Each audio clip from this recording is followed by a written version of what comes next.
Hello everyone, welcome, good afternoon. Welcome to our first day of our reflection on the book of Exodus. Every day during the season of Lent we'll read one chapter from the book of Exodus to help us reflect upon God's word among us and to grow in our own personal faith.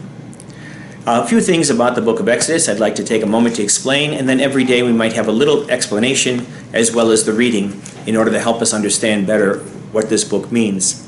First and foremost, the name of the book. The name that comes to us, Exodus, comes actually from the Greek translators who saw the purpose of this book to describe the departure of the Israelites from Egypt, from their slavery. But the original name in Hebrew for this book is the Book of Names. And that's because the book begins by telling us the names of the descendants of Jacob who lived in the land of Egypt, who followed Joseph and went to the land and multiplied there. That's why in Hebrew it's called the Book of Names. But we know it better as the Book of Exodus because it describes the journey of the Israelites out of Egypt and toward the Promised Land, although they do not arrive in the Promised Land in the midst of this book. The book has 40 chapters, and therefore we will read one chapter per day. However, you might, if you're counting the days of Lent and include Sundays, you'll find that there's 46 days. That's because Sundays are always a day to celebrate the resurrection and not really counted among the days of Lent. Therefore, we will not be reading from the book of Exodus on Sundays, but rather as we attend Mass, we will hear the readings from Mass, and through the homily and through our own personal reflection, grow in our faith in that way on Sundays. But during the week, including Saturdays, we'll have a chapter every day from the book so that we might grow in our own personal faith. A few things I want to talk to you first about the book of Exodus before we begin is that the book of Exodus really describes two histories. The first is what you might call the scientific history, the departure of the Israelites from Egypt and what happened. Now, around the year 1240, the Egyptians were conquered by various tribes coming from the land of Canaan. This is about 5 centuries after Abraham and many centuries after, about 4 probably, centuries after Jacob and Joseph and his sons arrived, or Joseph and his brothers arrived in Egypt.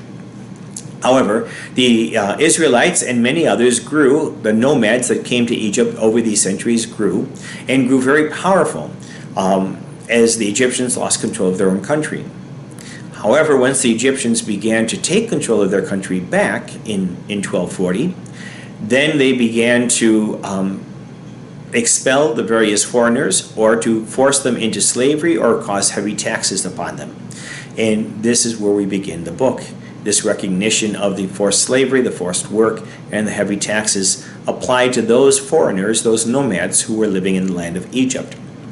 The second story, the second history, is the history as the Israelites, or as Moses interpreted these works, because the Egyptians according to Josephus, at the Red Sea, fell into a great battle and many people died. Moses interpreted this as the hand of God, the work of God, and so what we'll find in the midst of this history, various moments, events that happened, who are then reinterpreted to be the work of God. So we'll see a secondary history, which is how God works in saving his people. Given those two ideas, we begin the story of the book of Exodus, the book of names, as it's called in Hebrew. Exodus chapter 1.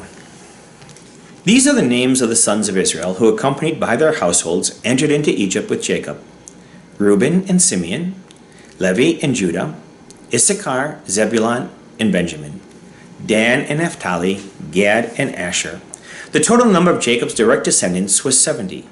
Joseph was already in Egypt.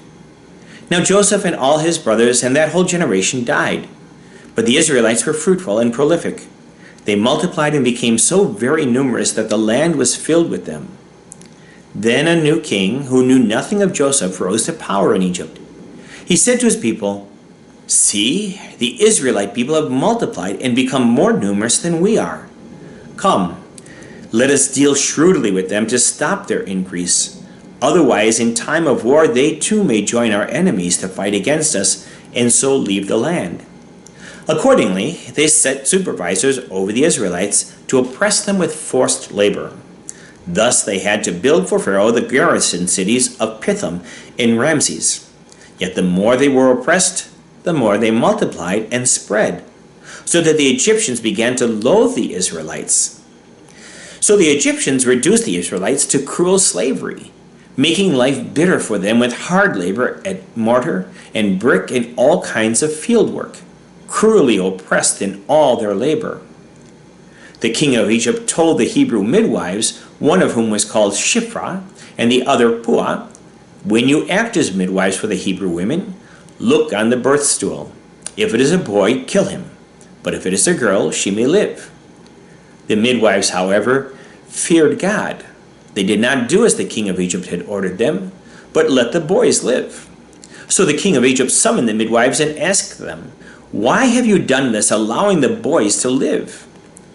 The midwives answered Pharaoh, "The Hebrew women are not like the Egyptian women. They are robust and give birth before the midwife arrives." Therefore God dealt well with the midwives, and the people multiplied and grew very numerous. And because the midwives feared God, God built up families for them. Pharaoh then commanded all his people, "Throw into the Nile every boy that is born, but you may let all the girls live." That's the end of chapter 1. Thank you. We'll see you tomorrow. Bye.